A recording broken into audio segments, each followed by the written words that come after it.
ದೊಡ್ಡಗೌಡರ ಯಶಸ್ಸಿನ ಹಿಂದಿನ ಪ್ರಮುಖ ಶಕ್ತಿ ಚೆನ್ನಮ್ಮ. ಗೌಡರ ಯಶಸ್ಸಿನ ಹಿಂದೆ ಭದ್ರ ಶಕ್ತಿಯಾಗಿ ನಿಂತಂತ ಚೆನ್ನಮ್ಮ. ಸರಳತೆಯ ಸಾಕಾರ ಮೂರ್ತಿಯಂತಿದ್ದಂತ ದೊಡ್ಡಗೌಡರ ಪತ್ನಿ. ಸಂಕಷ್ಟದ ದಿನಗಳಲ್ಲಿ ಕುಟುಂಬಕ್ಕೆ ಆಸರಿಯಾಗಿದ್ದಂತ ಚೆನ್ನಮ್ಮ. ಗೌಡರ ಪ್ರತಿ ಹೋರಾಟದಲ್ಲೂ ನೆರಳಾಗಿ ನಿಂತಿದ್ದ ಚೆನ್ನಮ್ಮ. ಗೌಡರು ಪ್ರಧಾನಿ ಹುದ್ದೆಗೇರುವವರೆಗಿನ ಹೋರಾಟಕ್ಕೆ ಶಕ್ತಿ. ಎಚ್.ಡಿ. ದೇವೇಗೌಡರು ಜೀವನವಿಡೀ ರಾಜಕೀಯದಲ್ಲಿ ಬ್ಯುಸಿಯಾಗಿದ್ರು. ಎಲ್ಲಾ ಸಂದರ್ಭದಲ್ಲೂ ಇಡೀ ಕುಟುಂಬ ನಿಭಾಯಿಸಿದ್ದ ಚೆನ್ನಮ್ಮ. 6 ಮಕ್ಕಳ ಜವಾಬ್ದಾರಿ ಹೆಗಲಿಗೆ ಹೊತ್ತು ನಿಭಾಯಿಸಿದ ಚೆನ್ನಮ್ಮ.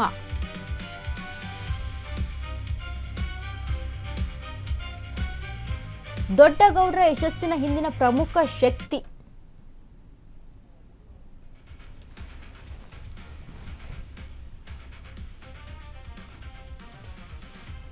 ಇದೀಗ ನಮ್ಮ ಜೊತೆ ದೂರವಾಣಿ ಸಂಪರ್ಕದಲ್ಲಿದ್ದಾರೆ ಎಂ.ಎಲ್.ಸಿ. ಬೋಜೇಗೌಡರು. ಅವರೊಂದಿಗೆ ಮಾತಾಡೋಣ. ಸರ್ ನಮಸ್ತೆ.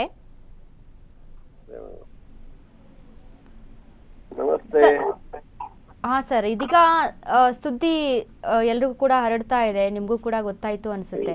ಇಲ್ಲ, ನಾನು ಈಗ ಜಸ್ಟ್ ಹಾಸ್ಪಿಟ್ಲಿಗೆ ಹೋಗಿದೆ, ಅಲ್ಲೇ ಇದ್ದೆ.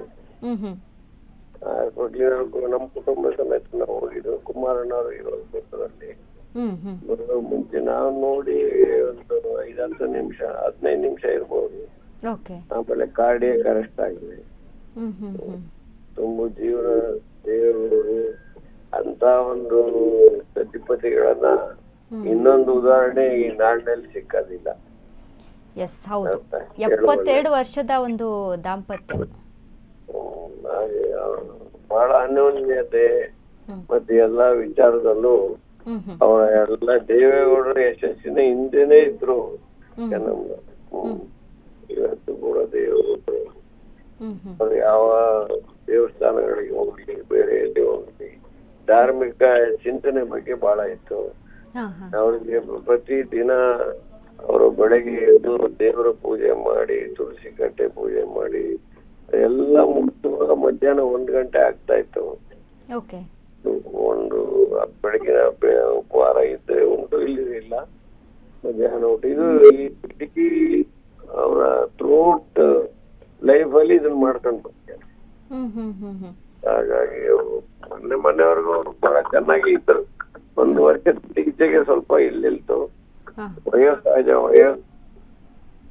ಹಾಗಾಗಿ ಇವತ್ತು ಈ ಕುಟುಂಬಕ್ಕೆ ಇಡೀ ನಮ್ಮೆಲ್ಲರಿಗೂ ಬಹಳ ನಷ್ಟ ಆಗಿದೆ. ಅವರ ದಾಂಪತ್ಯ ಜೀವನ ಇನ್ನು ನಮ್ಮೆಲ್ಲರಿಗೂ ಮಾದರಿ. ಎಸ್ ಹೌದು ಸರ್.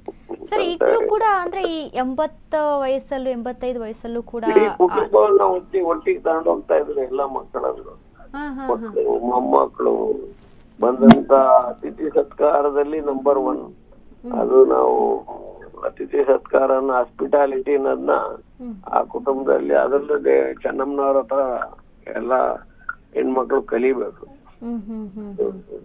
ಬೇರೆ ಮತ್ತೊಂದು ಉದಾಹರಣೆ ಇಲ್ಲ. ಬಂದಂತ ಅತಿಥಿಗಳಿಗೆ ದೇವಗೌಡ ಕುಟುಂಬಕ್ಕೆ ಎಷ್ಟು ಜನ ದಿನನಿತ್ಯ 100 ಜನ ಅತಿಥಿಗಳು.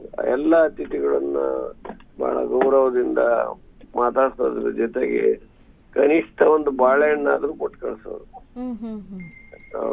ಬಂದವ್ರಿಗೆ ಕಾಫಿ ತಿಂಡಿ ನಿರಂತರ ನಡೀತಾ ಇತ್ತು ಅವ್ರ ಮನೆಯಲ್ಲಿ.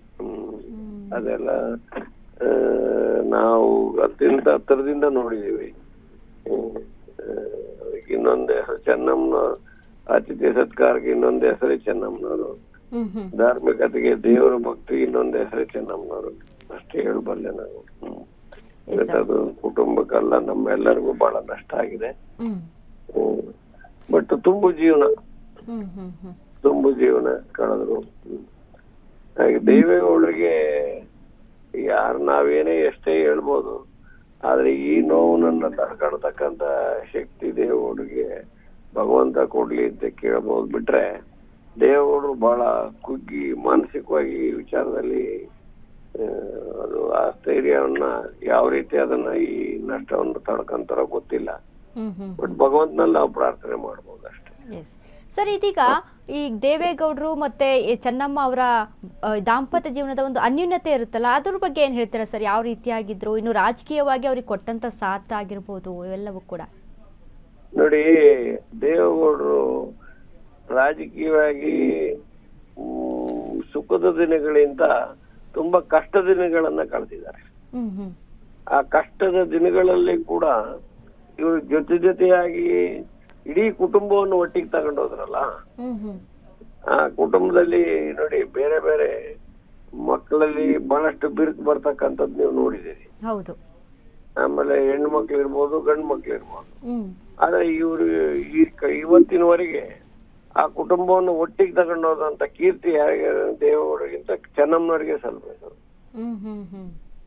ಪ್ರತಿಯೊಂದು ಮಕ್ಕಳು ಎಲ್ಲ ಹಬ್ಬಗಳಲ್ಲಿ ಕೂಡ ಒಟ್ಟಿಗೆ ಸೇರ್ತಕ್ಕಂಥದ್ದು, ಮತ್ತೆ ಬೇರೆ ಬೇರೆ ಅವರ ಮನೆ ಸಮಾರಂಭಗಳಲ್ಲಿ ಒಟ್ಟಿಗೆ ಸೇರ್ತಕ್ಕಂಥದ್ದು, ಪ್ರತಿಯೊಂದು ಹಬ್ಬದಲ್ಲೂ ಎಲ್ಲ ಒಟ್ಟಿಗೆ ಸೇರ್ತಕ್ಕಂಥದ್ದು ಒಂದು ವ್ಯವಸ್ಥೆ ಅವ್ರ ಮನೇಲಿ ಇತ್ತು ನಾನು ನೋಡಿದಾಗ. ಅದು ಎಷ್ಟು ಮನೆಯಲ್ಲಿ ಇದೆ. ಹಾಗಾಗಿ ಅವರು ದಾಂಪತ್ಯ ಜೀವನದಲ್ಲಿ ನಾನು ಹೇಳ್ದಲ್ಲಿ ಇನ್ನೊಂದು ಉದಾಹರಣೆ ಇಲ್ಲ. ದೇವೇಗೌಡರು ಅತ್ಯಂತ ಸೋತಾಗ ಗೆದ್ದಾಗ ಯಾವತ್ತೂ ಕೂಡ ಚೆನ್ನಮ್ಮನವರು ಎಲ್ಲಿಯೂ ಕೂಡ ಹೊರಗಡೆ ಕಾಣ್ತಕ್ಕಂಥದ್ದು, ಪೊಲಿಟಿಕಲ್ ಫೀಲ್ಡ್ ಅಲ್ಲಿ ಕಾಣ್ತಕ್ಕಂಥದ್ದು ವಿಚಾರ ಇರಲಿಲ್ಲ ಬಿಡಿ. ಅವ್ರು ಏನಿದ್ರು ಮನೆ ಒಳಗಡೆ ಮತ್ತೆ ಅವರ ಎಲ್ಲ ಧಾರ್ಮಿಕ ಕಾರ್ಯಗಳಲ್ಲಿ ಮತ್ತೆ ಪೊಲಿಟಿಕಲ್ ಕಾರ್ಯಗಳಲ್ಲಿ ಅವ್ರ ಜೊತೆಗೆ ಇದ್ರು. ಹಾಗಾಗಿ ಅವರ ದಾಂಪತ್ಯ ಜೀವನ, ಅವ್ರು ಅಷ್ಟು ಅಟ್ಯಾಚ್ಮೆಂಟ್ ನಾವ್ ಇನ್ನೊಂದ್ ಕಡೆ ನೋಡಕ್ ಸಾಧ್ಯ ಇಲ್ಲ. ಅದನ್ನೇ ನಾನು ಹೇಳಿದ್ ನಿಮ್ಗೆ. ದೇವೇಗೌಡರಿಗೆ ಅದನ್ನ ಬೇರ್ ಮಾಡಕ್ ಸಾಧ್ಯನೇ ಇಲ್ಲ ಅಂತ ಕಾಣ್ತದೆ ನನ್ನ ಪ್ರಕಾರ. ಆ ಅಟ್ಯಾಚ್ಮೆಂಟ್ ಭಗವಂತನೇ ಶಕ್ತಿ ಕೊಡ್ಬೇಕಾಗಿ ಬಾರಿ ಕಷ್ಟ ಇದೆ ಅದು ಮುಂದಿನ ದಿನಗಳಲ್ಲಿ. ಅವ್ರಿಗೆ ಬೇರೆ ಏನು ರಾಜಕಾರಣ ಬೇಕಾದಷ್ಟು ಬರ್ಬೋದು, ಇನ್ನು ಅವ್ರು ಅದ್ರ ಬಗ್ಗೆ ಆಲೋಚನೆ ಮಾಡ್ಬೋದು, ಎಲ್ರಿಗೂ ಒಳ್ಳೆ ಮಾರ್ಗದರ್ಶನ ನೀಡ್ಬೋದು. ಆದ್ರೆ ಪಕ್ಕದಲ್ಲೇ ಇದ್ದಂತ ಆ ಮಾರ್ಗದರ್ಶನ ಇನ್ಯಾರಿಂದಲೂ ಸಿಕ್ಕದಿಲ್ಲ.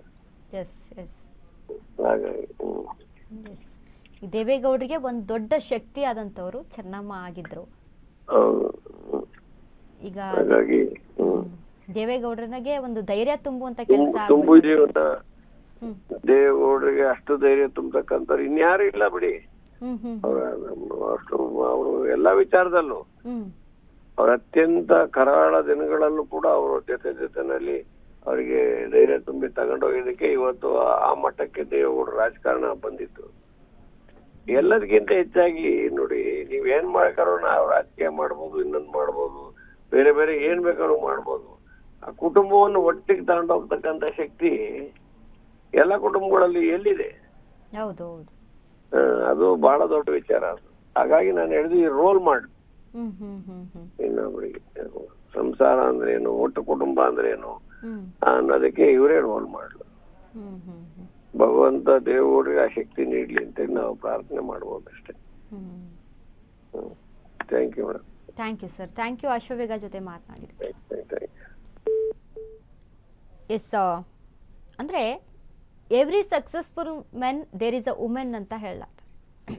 ಹಾಗಾಗಿ ದೇವೇಗೌಡರ ಒಂದು ಪ್ರತಿ ಯಶಸ್ಸಿನ ಹಿಂದೆ ಚೆನ್ನಮ್ಮ ಅವರು ಇದ್ರು. ಈಗ ಭೋಜೇಗೌಡರು ಹೇಳಿದ್ರು, MLC ಭೋಜೇಗೌಡರು, ಅಂದರೆ ಅವರಂಥ ಒಂದು ರೀತಿಯಾಗಿ ರೋಲ್ ಮಾಡೆಲ್ ಎಲ್ರಿಗೂ ಕೂಡ ಈ ದಂಪತಿ. ಅದರಲ್ಲೂ ಚೆನ್ನಮ್ಮ, ಸ್ಪೆಷಲಿ ಚೆನ್ನಮ್ಮ ಅವರು ಅಂದರೆ ದೇವೇಗೌಡರಿಗೆ ಕೊಟ್ಟಂಥ ಸಾಥ್ ಆಗಿರ್ಬೋದು, ಎಲ್ಲ ವಿಚಾರದಲ್ಲೂ ಕೂಡ ಅವ್ರಿಗೆ ಒಂದು ಏನೋ ಇವತ್ತು ಯಶಸ್ಸಿರ್ಬೋದು, ಹಿಂದಿನ ದಿನ ಒಂದು ಸೋಲು ಇರ್ಬೋದು, ಎಲ್ಲದರಲ್ಲೂ ಕೂಡ ಸಾಥನ್ನು ಕೊಟ್ಕೊಂಡಿದ್ದಂಥವ್ರು ಚೆನ್ನಮ್ಮ. ಇನ್ನು ಅವರ ಈಗ HD ರೇವಣ್ಣ ಆಗಿರ್ಬೋದು, HD ಕುಮಾರಸ್ವಾಮಿ ಆಗಿರ್ಬೋದು, ಏನು ಮಕ್ಕಳು ಒಂದೊಂದು ಕಡೆ ಬೇರೆ ಆಗಿದ್ದಾರೆ ಅಥವಾ ಅವರ ಕೌಟುಂಬಿಕವಾಗಿ ಏನೇ ಕಲಹ ಇದ್ದರೂ ಕೂಡ ಪ್ರತಿಯೊಂದು ಹಬ್ಬ ಹರಿದಿನ ಅಂತ ಬಂದರು ಅಥವಾ ಏನೋ ಒಂದು ಸಮಾರಂಭ ಬಂದರು ಎಲ್ಲರೂ ಕೂಡ ಒಟ್ಟಿಗೆ ಕೂಡ್ತಾ ಇದ್ರು, ಒಂದೇ ಕಡೆ ಸೆಲೆಬ್ರೇಷನ್ ಮಾಡ್ತಾ ಇದ್ರು. ಅದಕ್ಕೆಲ್ಲ ಮುಖ್ಯವಾಗಿ ಕಾರಣ ಆಗಿದ್ದೇ ಚೆನ್ನಮ್ಮ ಅವರಾಗಿದ್ರಂತೆ. ಇನ್ನು ಅತಿಥಿ ಸತ್ಕಾರ ಅಂತ ಏನು ಹೇಳ್ತೀವಿ ಅಲ್ಲ, ಆ ವಿಚಾರದಲ್ಲೂ ಕೂಡ ಚೆನ್ನಮ್ಮ ಅಂದರೆ ದೇವೇಗೌಡರ ಒಂದು ಮನೆಗೆ ದಿನನಿತ್ಯ ಈಗ ಒಬ್ಬ ಸಚಿವರ ಮನೆ ಅಂತ ಅಂದಾಗ, ಎಲ್ಲರೂ ಕೂಡ ರಾಜಕೀಯ ವ್ಯಕ್ತಿಯ ಮನೆ ಅಂತ ಅಂದಾಗ ಜನ ಅಲ್ಲಿ ಓಡಾಟವನ್ನು ನಡೆಸ್ತಾನೆ ಇರ್ತಾರೆ. ಸೊ ಹಾಗೆ ಯಾರೇ ಬಂದರೂ ಕೂಡ ಅವರಿಗೆ ಸತ್ಕಾರವನ್ನು ಮಾಡಿನೇ ಕಳಿಸ್ತಾ ಇದ್ರು.